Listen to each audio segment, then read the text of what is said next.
इस कार्यक्रम के पुण्यार्जक हैं स्वर्गीय लाला राम किशन दास जैन एवं स्वर्गीय श्रीमती चांदतारी जैन, हौज खास की स्मृति में सपरिवार। ओम नमः ओम नमः ओम नमः। नमो वरिहंताणं नमो सिद्धाणं नमो वाईरियाणं नमो वैध्यायाणं नमो लोई सब्बसाहूणं। जय बोलिए अनंतानंत सिद्ध परमेष्ठी भगवानी की, देवाधिकृत श्री आदिनाथ भगवानी की, देवाधिकृत श्री शांतिनाथ भगवानी की, देवाधिकृत श्री मुड़ीसुतनाथ भगवानी की, देवाधिकृत श्री नेमीनाथ भगवानी की, चिच्चमत्कारी चिंतामणि पारसनाथ भगवानी की, विश्व प्रभु महावीर भगवानी की, आचार्य श्री श्रीमती सागर जी महाराज जी की, आचार्य गुरुवर श्री सिद्धांत सागर जी महाराज की।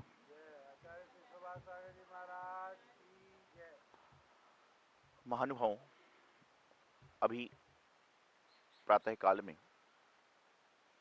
मैं बैठा था और बैठे बैठे इंसान है तो नजर तो सब जगह जाया करती है।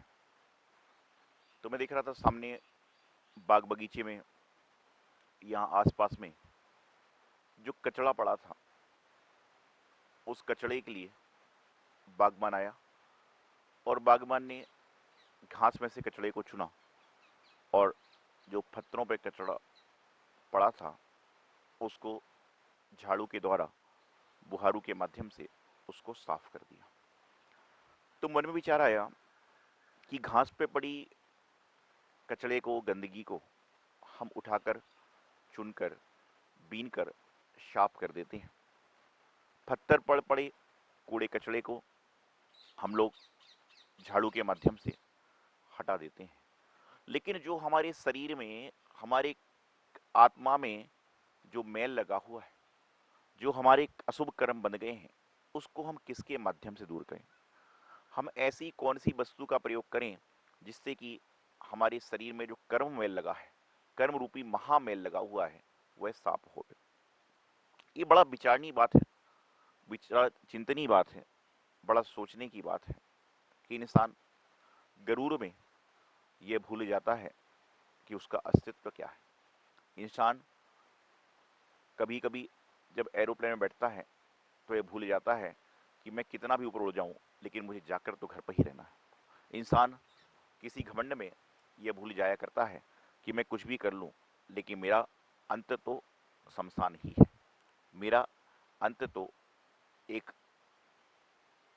जहां सब जाया करते हैं वही जाएंगे। जन्म का स्थान अलग हो सकता है, किसी का अस्पताल में हो सकता है, किसी का बंगले में हो सकता है, किसी का फॉरेन में हो सकता है, लेकिन मरण का सबका स्थान एक ही होता है। मरण के समय चाहे राजा हो, चाहे हकीम हो, चाहे संत हो, चाहे कोई भी हो, सभी को अंतिम यात्रा उसी स्थान पर हुआ करती है जहां पर व्यवस्थाएं हुआ करती है। तो अपने कर्मों को साफ कैसे करें? कर्ममल को कैसे हटाएं? कर्ममल को कैसे दूर करें? राग देश, आपने बाहर की गंदगी को तो झाड़ू के माध्यम से साफ कर लिया, आपने बाहर के कचड़े को तो बीन लिया, लेकिन जो आपकी आत्मा में कचरा लगा हुआ है उसको कैसे बीने? उसके लिए सबसे पहले आपको अपने आप को जानना पड़ेगा, आपको अपने आप को पहचानना पड़ेगा, आपको अपने बारे में जानकारी होना पड़ेगी कि मैं क्या हूं, मैं क्या कर सकता हूं और मैं क्या कर रहा हूं। एक बार जब बरसात की बूंद पानी बनकर गिर रही थी तो वह गिरते गिरते किसी के कान में कह गई कि जो ज्यादा गर्मी करता है उसको जमीन पर आना पड़ता है, जो ज्यादा गर्मी को करता है उसको जो है जमीन पर आना पड़ता है। अर्थात बरसात की बूंद क्या ऊपर गई, भाप बनकर गई, गर्म बनकर गई और बाद में अंतोगत तो उसको नीचे ही आना पड़ा कि कभी भी ज्यादा ऊपर जाकर घमंड मत करो, गर्मी मत करो, क्योंकि ऊपर जाने के बाद भी नीचे ही आना पड़ता है। इसमें तुम आड़े चलो, टेढ़े चलो, तिरछे चलो, ऊपर चलो, नीचे चलो, लेकिन जब अंत समय आएगा तो आदमी को सीधा स्ट्रेट ही जाना पड़ेगा। आपने सर्प को देखा होगा, सर्प ऐसा चलता है, कभी सीधा नहीं चलता है, लेकिन जब सांप को अपने बिल में जाना पड़ता है तो उसको सीधे ही जाना पड़ता है। तो चर्चा यहां पर यह है, वार्ता यहां पर यह है कि अपने शरीर को स्वच्छ कैसे करें। साबुन के द्वारा आप अपने तन को ऊपर से स्वच्छ कर लेते हो, आप तन के द्वारा, तन की गंदगी को साबुन के द्वारा, तेल के द्वारा साफ करके चमकदार बना देते हो, लेकिन जो आपके अंतरंग में गर्मी है, अंतरंग में गर्मी के साथ में आपके अंतरंग में कालीमा है, अंतरंग में मैल है, वह कैसे साफ होगा? इसको साफ करने के लिए ना कोई हकीम है, ना कोई वैद्य है, ना कोई दुकान है, ना कुछ है। यदि इसको साफ करना है तो आपको अपने आप खुद अपने बारे में सोचना पड़ेगा, चिंतन करना पड़ेगा, विचार करना पड़ेगा। अरे किस लिए? आप मान के चलो ये घड़ी के लिए लड़ रहे हो, ये घड़ी कब तक है? जिस दिन सेल डाउन हो जाएगा इस घड़ी की तरफ कोई देखना नहीं चाहेगा। जिस दिन घड़ी काम करना बंद कर देगी तो जो लड़ रहे हैं वो लड़ने वाले भी इसको कोई छूना भी नहीं चाहेगा। तो इस तरह से हम कर्म बांधते हैं। ये इंसानी स्वभाव है, मेरे साथ भी हो सकता है, इनके साथ भी हो सकता है, आपके साथ भी हो सकता है, किसी के साथ भी हो सकता है। यह क्या है? ये इंसान का इंसानीय स्वभाव है। और जो व्यक्ति इस इंसानीय स्वभाव में रहता है उसके जीवन का कभी भी कल्याण नहीं हो सकता। इंसानीय स्वभाव में रहना अच्छी बात है, लेकिन इस तरह की इंसानीय स्वभाव में जीना बहुत बुरी बात है, कल्याण नहीं हो सकता। इंसान यदि इंसानियत से रहे तो जीवन में कभी दिक्कत नहीं आएगी। इंसान तो हर कोई है, जो व्यक्ति जन्म लेता है उसको इंसान की उपमा मिल जाती है, लेकिन इंसानियत किसी किसी को भगवान देता है। और भगवान क्या देता है? इंसानियत पाने के लिए खुद को मेहनत करना पड़ती है, खुद को व्यवस्था बनाना पड़ती है, जब जाकर उसके जीवन में इंसानियत आती है। कैसे मेहनत करना पड़ती है? कोई बॉक्सिंग का रेल तो है नहीं, कोई मुठभेड़ तो है नहीं, कुश्ती तो है नहीं, तलवारबाजी तो है नहीं कि प्रैक्टिस करो काम हो जाएगा। इंसानियत लाने के लिए अपने मन के अंदर प्रेम, करुणा, सद्भाव, सदाचार का भाव लाना है। यदि आप गाड़ी से चल रहे हो और रास्ते में कोई प्यासा व्यक्ति दिख जाए और यदि आपके हाथ में जो पानी की बोतल है, आपके अंदर ये भाव आ जाए कि ड्राइवर ये पानी की बोतल उसको देकर आओ, तो समझ के चलना कि तुम्हारे अंदर आज भी इंसानियत विद्यमान है। और यदि रास्ते में चल रहे हो और पानी की बोतल भी है, सब कुछ है, और कोई मांग भी रहा है, अरे मैं पानी पियो कि इनको दूं, प्यास नहीं है तो भी नहीं दे रहे हो, तो समझ के चलना कि इंसानियत तुम्हारे अंदर मर चुकी है, समाप्त हो चुकी है, और तुम्हारे जीवन का कोई सार है ही नहीं।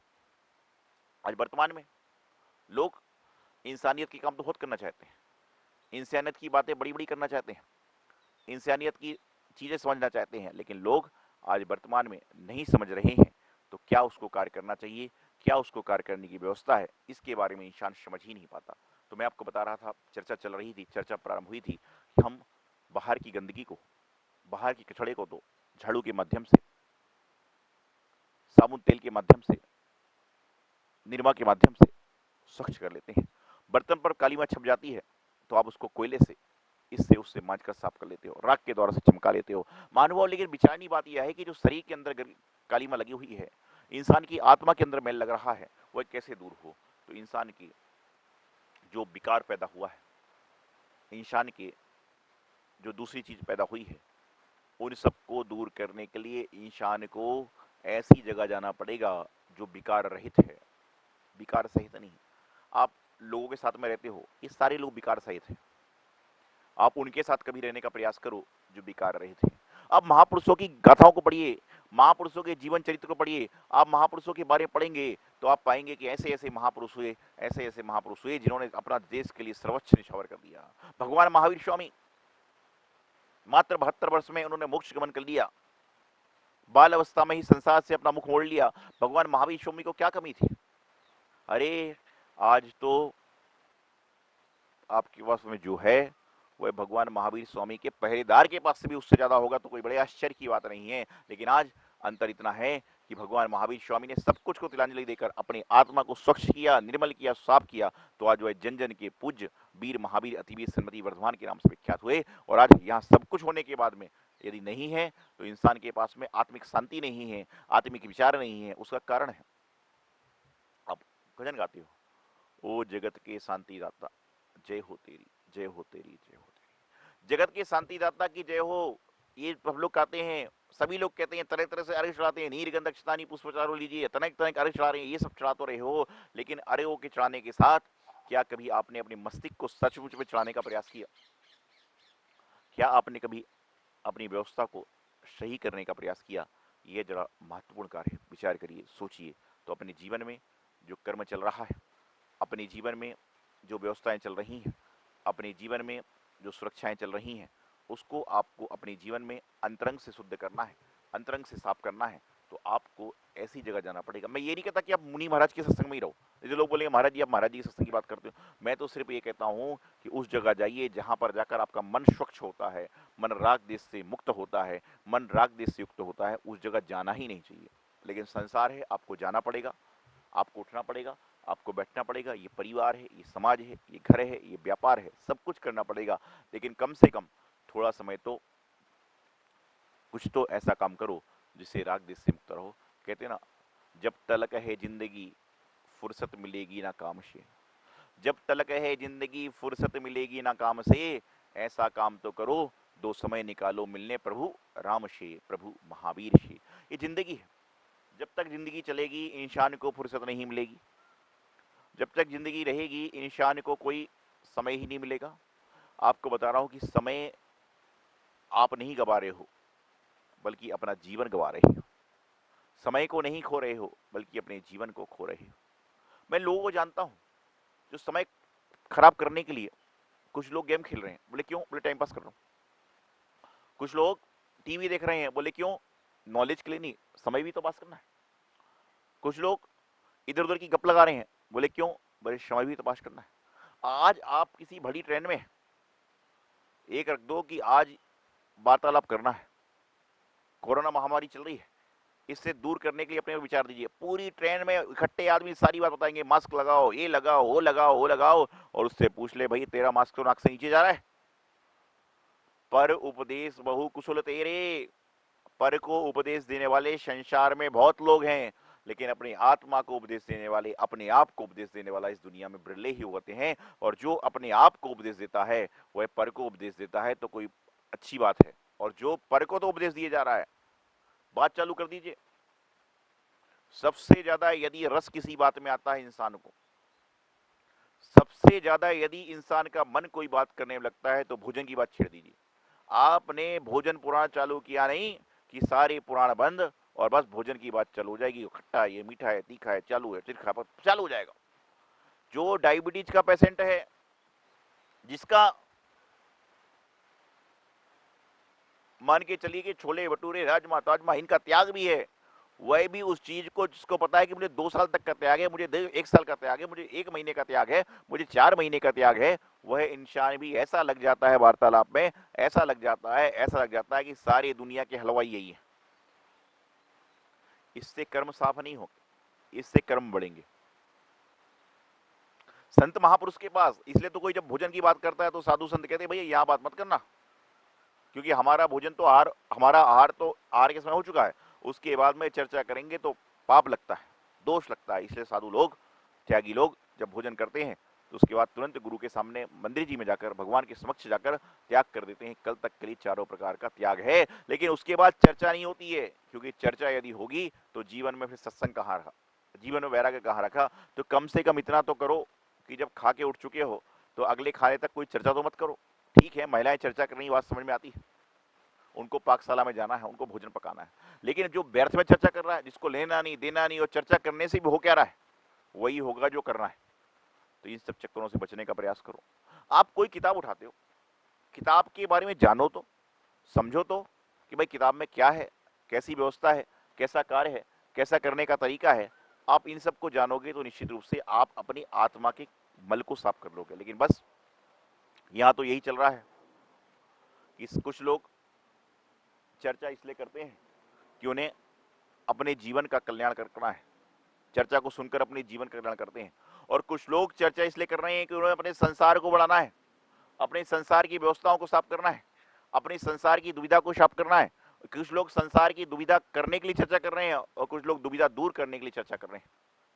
तो ये संसार है, संसार में हर व्यक्ति स्वच्छ रहना चाहता है, साफ रहना चाहता है, लेकिन इस संसार में बहुत कम ऐसे व्यक्ति हैं जो अपने जीवन को स्वच्छ करना चाहते हैं, जीवन को साफ करना चाहते हैं। क्योंकि स्वच्छ रहना और स्वच्छ करना ये दोनों अलग अलग बातें हैं। रहने के लिए तो बहुत कुछ है, लेकिन करने के लिए बहुत कम चीजें होती हैं। आपको जीवन में मौका जो मिलता है वो बार बार नहीं मिलेगा। मौके में जीवन में मौके कम मिलते हैं और धोखे ज्यादा मिलते हैं। एक बार एक व्यक्ति आया, बोले महाराज जी मैं तो बड़ा दुखी हूँ। मैंने कहा ये कोई नई बात थोड़ी ना है, सारा संसार दुखी है। तो बोले महाराज जी सुखी कैसे हो जाऊं? मैंने दुख के कारण को छोड़ दो, अपने आप सुखी हो जाओगे। अरे आप कोई पूरब की दिशा में खड़े हो, आप बोलो महाराज जी पश्चिम में कैसे जाऊं? मैं कहूंगा घूम जा भाई, पश्चिम की तरफ हो जा, पूर्व दिशा अपने आप छूट जाएगी। तो दुख को आपने पकड़ रखा है, दुख ने आपको नहीं पकड़ा है। दुख को जिस दिन छोड़ दोगे सुखी हो जाओगे। तो आप अपने सड़क पर झाड़ू लगा लेते हो, बाग बगीचे की सफाई कर लेते हो, लेकिन अपने आत्मा रूपी बाग बगीचे में अपने अंतरंग के जो कचरा है उसको दूर करने का प्रयास करें, तभी जीवन सफल होगा। इति अल्पम। आचार्य गुरुवर सिद्धांत सागर जी महाराज की।